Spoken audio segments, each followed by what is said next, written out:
This is Walk to Wealth, episode 17.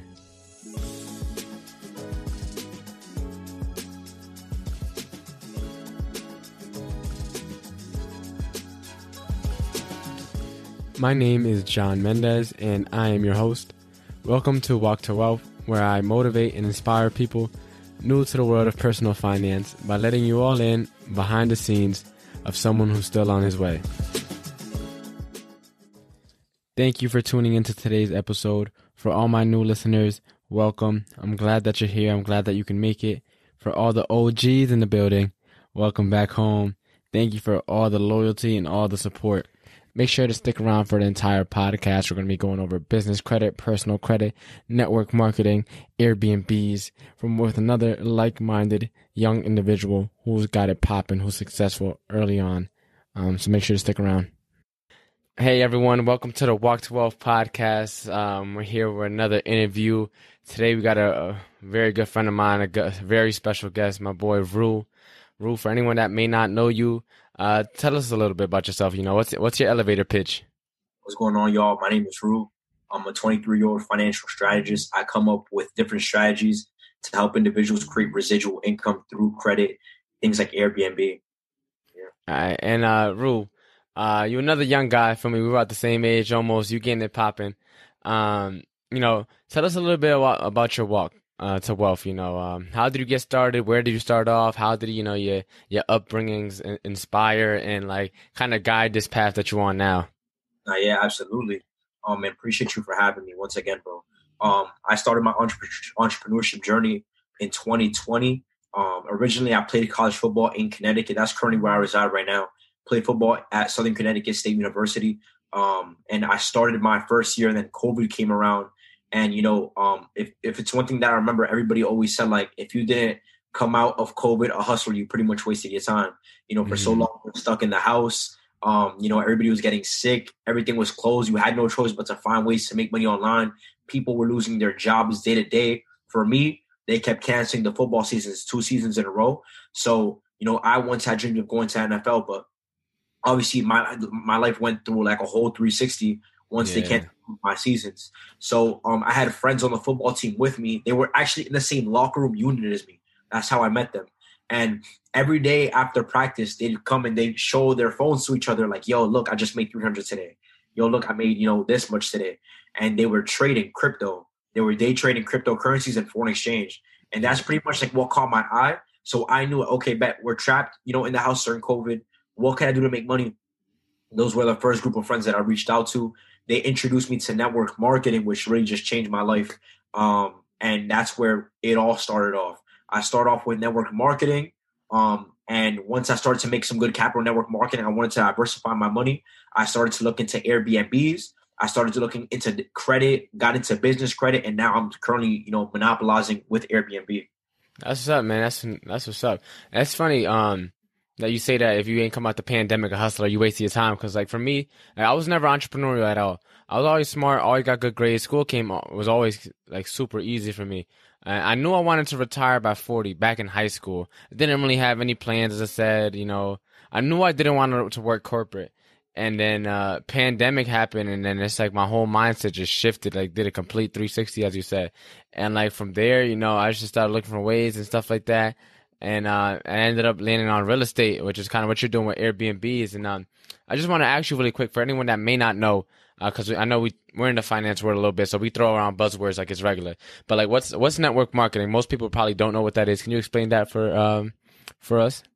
Network marketing is pretty much a business model where you sell a product and you pretty much get compensated based on the amount of products that you're selling. Yeah. So into network marketing, I was a part of a company called Mastery Academy. And pretty much we're educating people on financial literacy. We're educating people on one of the largest financial markets in the world, the foreign exchange market. And then also another one of the fastest growing, markets in the world, the cryptocurrency market. So there's this academy where people are paid to educate on there, teach people how to day trade, how to make money, through their phones, trading and all these different things. And we would sell the packages. They'd go for $235. So that's pretty much where I started. I built a team of over 200 individuals. We were all, making money trading. We'd hop on live sessions with educators. And with network marketing, That's what really like started me off. And if you're listening to this podcast, I always recommend like one of the best places to start your entrepreneurship journey is going to be network marketing, because you're going to learn the skill sets of running a successful business. You're going to learn how to market yourself. You're going to get in contact with a lot of individuals that are making a lot of money. When I was making $2,000 a month in network marketing, I was already in contact with people that were making $100,000 a month, $250,000 a month, $750,000 a month. So it's like the network is amazing. There's so many different people. They say your network is your net worth. You know what I'm saying? The people that you hang yourself around, is what your reality is really gonna be. So I decided to get around people like that. I learned, I seen a lot. My mind expanded, and that's what really just allowed me to just take off with my journey. Yeah, and then Jim Rome, right? I do. Yeah, Jim Rohn, he said you're the average of 5 people you spend the most time around. And I feel like nowadays a lot of people misunderstand that quote. And I feel like people take it one of two ways. They either take it as well, these are my boys, these are my friends, I'm not just going to drop my peoples. Or they take it as okay, let me, shift my circle a little bit. And usually people take it the first way. It's like, that quote is not saying that you have to drop all your boys, you have to forget about your friends, you have to change, but it's like you have to reevaluate yourself and really figure out like, hey, where am I spending my time? Are these the people that I should be spending the most amount of time with? And if you're not having financial conversation with these people, you're not talking about money, different ways to get to it. It's like your time could be better spent elsewhere, and still make your time for your people. Don't lose touch with your peoples, but it's like once you really hop on this entrepreneurial journey, there's no awards for trying. There's no handouts. And like for example, like with trading, or like you don't get paid if you don't trade. Like you don't actually do a trade. Same thing with real estate. Like I don't get paid if I don't close a house. Like I close on a deal. So it's like entrepreneurship is like, it's not for the faint of heart. I can't just waste all my not waste. I wouldn't say waste, but like we can't just just goof around the whole time like we used to back in high school anymore, because it's like we don't get paid for trying. We get paid for our results, and if we're not producing any results, like it's a tough world. But it's like, hey, it's either find a new career or you better have some savings like backed up. So it's like, because it'll run you dry, bro. It'll really run you dry. Absolutely. It's difficult when you got bills to pay. Exactly. Like me personally, I have 2 cribs that I have to pay off every single month. Rent. Obviously, I have my car. We have our phones. So we're not working jobs. We don't get paid, on a weekly or bi-weekly basis a good amount of money just for showing up. Like you said, we have to perform. So with me, with all the bills that I have, I have to make sure every month those bills are paid. So it's like, I feel like when you put your back against the wall like that, like you have no choice but, to succeed, to get some type of results. Like when I first started this journey, bro, when I first moved out to Connecticut, I didn't really have money. I went from playing football to moving into a house, and I had no money. And every single month I had to pay bills. And it's like, that's when my mind really just started to work the hardest, and it just started to be creative. I started off with just Uber Eats, making like $200 a week. And I'm like, okay, that's not enough. I also make money network marketing. I get paid $2,000 a month. That's good, but I need to make some more money now. And then I realized like, okay, in this apartment that I'm in, I have 2 extra rooms that are not occupied. What can I do with that? I realized one of my friends, he showed me an Airbnb booking. It was a famous NBA player that rented out his unit in Miami, and it was a $20K booking for a week. So he made $20K in a week. And I said, damn, my rent is only $1,000. And, I'm thinking about more ways to make money. I have to find ways, so I said, let me do what he's doing. He showed me the right way. And that's why it's good to have those right people around you. I put those 2 rooms on Airbnb. I furnished it. I took money out of my pocket. I furnished it. And then I started to use those profits to continue to furnish it. And that made me an extra like $2,000 a month right there. So you just find ways to get creative when your back is against the wall. Yeah, definitely. And it's like, it's that sink or swim, right? When you get thrown in the ocean, you only got 2 choices. There ain't no trying, bro. It's sink or swim, bro. And a lot of people sink, and that's unfortunate. But it's like that's the entrepreneurship world. And since you kind of led into the topic of Airbnb, it's like I know you said that the NBA guy made $20,000 a week, and that kind of inspired you. But like, how on earth did you actually get into it? As you said, you're a football player. You got moves into an apartment. You're not making that much bread, and now all of a sudden, like, you get into Airbnbs. And I think last time we first met, you said that for the month of May, you already made a good amount of money already. Um, and that was your first month, and for the one over in New Haven, right? So how does one get into Airbnb, especially at our age, where most people don't have a lot of capital, most people don't got money backed up, backing them to go run around and do whatever they want, from like how do you get into that strategically? First and foremost, I started off, like I said, I had always right people, like the good amount of people. I had a good amount of people in my corner that were successful already. They were already doing their things. So I started to really learn from them. But then also I use a lot of free resources as well. YouTube is a big resource. I watch YouTube more than I watch TV.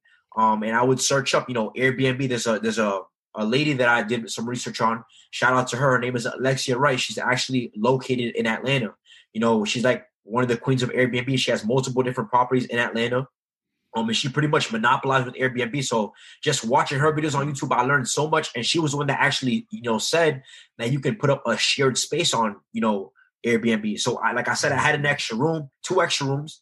I decided to furnish those. I put some money aside, got a bed in there, nice little TVs. There was the deals. I set everything up as like an Airbnb, and I started to stack those profits. I never used that money. I pretty much just put it to the side into its own separate account, and I would let that money stack up. And I got to the point now where I felt like, okay, cool, I can go out there and I can get another one, right? And these were just 2 rooms, and they were making me at least $2,000 a month, just 2 little rooms, right? And the unit that I was in wasn't even that nice, right? So I said, okay, cool. If these can make me 2,000, if I can get something like in like a city where there's a lot of attractions and there's a lot of traffic, it can make me some more. So New Haven, Yale University. There's a lot of different events that go on. There's graduations. It's in the heart of New Haven. There's a lot of clubs nearby, a lot of bars, a lot of restaurants. Very, very busy area. I know you're from Connecticut. You know how busy that area gets.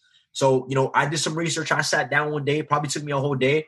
And I listed, I looked up a bunch of different apartment units within New Haven, downtown Connecticut. And I came across a lot of newly listed apartments. And I really just started to cold call. I started to see, where they had availability, how many bedrooms are open, what was the security deposit looking like. And I started to go on random visits. I set up random visits. I went to go look at different units. And I found a unit where, they didn't have a front desk. So nowadays, people look at Airbnb as a liability. Why? Because you have random people coming into the house. If something breaks, who's going to pay for that? Who's going to repair the damage? I'm saying your security deposit's out the window. They would much rather deal with one person every single day of the month than 30 people in a month. So a lot of apartment units don't like Airbnb. They don't allow it. So what I did was I did some research and I found a unit that doesn't have a front desk, right? That you can operate almost like a hotel, right? Where that has to check anybody in, I can check everybody myself. And I found a unit downtown Yale, right? Beautiful, literally right in the heart. And I started to get into business credit. I told you I did a lot of research with credit. I know when we first met, we were speaking about all the different cars that we had, and that was dope. That's actually how I came across and I connected with you. So I actually used my business credit that I created with my LLC to get that unit, and then from there we just started to take off. Yeah, and so you said so the property you got in New Haven, you actually don't own it. You're renting it out. Exactly. Yeah, so you don't even own the property that you're renting. How much is rent? The rent is $2,200 a month. $2,200 a month. And after all expenses taken care of, right? After, how much are you netting? I made this month, I made $6,000 profit.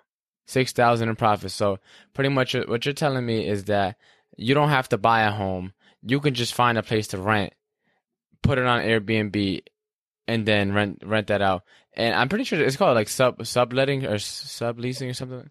Yeah. And so, what questions were you asking these people that you were on the phone with, to make sure? Did you have to check with like zoning, or like did you have to check with the city, or did you just check with the landlord? How was your phone call when you was phone calling? Like, what were like the qualifying questions you was asking? First and foremost, price is important because one of the worst things that could happen is you go and you put a down payment and you rent a property and you're not going to make your money back off that property. It becomes more of a liability than an asset. Yeah. So the first thing that I was looking for was price. Yeah. The second thing I was looking for was location. And then that's once I had a good location, I had a good price that I feel like I can pay and still make profit off of, I wanted to go in and pretty much get a visit. Now, I'm obviously not going to ask, if they allow Airbnb, because I know most places don't. What I'm going to look for, I'm going to see if they have a front office. I'm going to see if they have guest check-ins, how everything is operating within that building. And it just so happens the building that I found, they didn't have a front desk. Like I said, they pretty much operate like a self-check-in hotel. So it was perfect. It was easy access for guests to get in and out. I had an extra key I was able to provide them with. I set up, a cleaning crew where pretty much it automated my money for me. So instead of me having to go in and clean after every single guest, I came across a cleaning crew on an app called Thumbtack. One of my friends introduced me to the app, and that's where you can find like cleaning ladies and, people that are willing to clean your unit for you for a good price. And what I did was I made her the co-host on my Airbnb account. So whenever I get a booking, she's also alerted. Right. So she knows to go in and clean. She knows how to read the Airbnb calendar. I showed her how to do all those things. So now I can go in, I can enjoy my life, and my money's pretty much automated. She takes a cut of what I make every single booking, right? $100 per every single booking. And she makes sure everything is clean. She does the laundry, all those different things. So that's pretty much how the process went. Okay. And you said Thumbtack. I never heard of that before. Yeah. And that's for like all like cleaning services and stuff like that? Yes. Let me see. I think that's the name of the app. Thumbtack. Thumbtack. All right, and so how are you automating this? Because like I know like one thing when it comes to like Airbnbs, it's kind of it gets it gets a little bit away from like the passive income, because it turns a little bit more into like hospitality. Because now you have people that's they asking you questions and can I get an extra towel and all this other jazz. Like how are you managing all this? Because I know you have someone to clean. You got the cleaning service, but like the customer service part and all that other part. How are you managing that side of it? So one thing I realized, when it comes to Airbnb, the reason people like it is because most of the times, well, with a lot of different guests, you don't have to really interact with them in person. You don't have to meet them. You don't have to do any of these things, right? So I realized like most people don't want to see my face. I know when I get an Airbnb, I just want to be able to self-check in, enjoy myself, and just leave, right? Yeah. So most people are pretty much coming to like that a little bit more as well. They don't really want to meet you in person. They just want to they want to get to the location without a problem. They want to be able to get it in and out without a problem. And if everything looks good, there's no problems. If they have a problem, they can always message me on Airbnb. Now, it was pretty much trial and error for me at first. I know when I first got the unit, there was a lady that she was complaining that had no hangers in the closet. So I said, okay, cool. Now I know I got to get some hangers. And what I'll do is I pretty much accommodated them in a way. So I know ratings is very big on Airbnb, especially if you want to be a super host. Yeah. Super host are pretty much the best host within the area. And what they do is they boost you up in the algorithm. Yeah. So I wanted to be a super host. So what my clients, the people that are checking in, to my Airbnb, what they think matters to me. Yeah. So whatever they had issues with, I made sure when they checked out, I would go ahead and I'd get those things, but I'd also refund them a small portion. So for the lady, even with we didn't have coat hangers. That's fine, right? The booking was for 1,200. Refunded her 200. Sorry for the inconvenience. I'll make sure it never happens again. So now she's getting her money back. She's satisfied. I get my review. I get like I said, good reviews or whatever the case is. And I'm just making sure everything is better and better. It got to a certain point where now I have almost everything that any guest asked for. I supply the cleaning lady with spare towels, spare, blankets, sheets, all those different things. Cleaning supplies, paper toilet. She has everything. Like her house is literally like my inventory. I stack her up with everything. And whenever she comes to the house, she brings a bucket of a bunch of different things. She mops. So it's like everything is brand new after every single booking. So I don't really deal with a lot of issues anymore. If people do hit me up, if anybody that does book my unit hits me up, usually asking, where they can get food at, what are the best places for what they got. And what I did was you can also create a guidebook on Airbnb. So I set up a guidebook with the best places to eat, the best places for entertainment, parking, all those different things. So everything at this point is automated. I don't really deal with anything. Okay, that's what's up. That's dope. And so you got me a little curious now, because like I got a good friend of mine that wants to get into Airbnb. And so what are some things that you wouldn't have done that you know now, aside from like not having coat hangers? I would say definitely have spare towels. Let's see. Just make sure everything is clean. Like there was times, and you want to make sure you put in 100% effort into cleaning, or getting a clean lady. Don't try to do it yourself. That's something I did at first. I would try to do it myself, and one, I'm wasting my time. And there was an interview that I was watching, and I think it was by Prince Donnell, and he was talking about in life in general, the reason he said like why he's at where he's at is because he realized that instead of having to do everything himself, he utilizes other people. So if someone is good at something and they specialize in something, don't go try to learn it yourself. Instead, invest into that person and have them do it for you, because time is money and your time is very valuable. So what I would do is I used to try to run into the apartment, clean everything myself, and that's when I used to get the bad reviews. That's when I would forget something, instead of investing $100 into my business and having someone that specializes in cleaning doing everything for me. So that's pretty much the biggest investment that I make, just investing into other people's time, right? Other people's time over my time. I paid them. They did their job, and it saved my time, really. Yeah, that's one thing we talk a lot about over at Keller Williams is like the 80-20 rule, like Pareto distribution, whatever you want to call it. It's all the same thing, but nevertheless, you should need to spend your 20%, like all your time in the 20% of your business that produces the 80% of results. And like cleaning isn't one of those things. Like over on my end, like for example, showing houses, although that's the main part of a realtor job, that's not part of the 20%. That's not gonna grow my business. I can't grow a business showing houses. I gotta prospect. I gotta practice my scripts. I gotta role play. I gotta do I gotta negotiate contracts. That's where the 20% really lies and stuff like that. And something similar thing to what you were kind of saying about investing. And I love the fact that you said invest and not spending $100 a month per thing, because like it really is an investment. And I think that a lot of people, when they start off as entrepreneurs, they want to be the jack of all trades. They want to wear all the hat, and in order to grow sustainably and to scale, it's best to have systems in place early, because most often than not, most things take a while to snowball. But it's easier to put system in place when you're not busy than to get crazy busy and then have to like try to rework everything and stuff. And like now that and as you said, this is like, so how long overall have you been doing Airbnbs? I would say a year now. A year now. I just got my second unit last month. Uh-huh. I made $8K off of that. 6K profit, 2K towards a month. But a year now. That's what's up. And now, so do you have like I don't know, like some type of like automated response, or you normally respond to everything? Automated responses. Right? Like I said, I don't deal with nothing.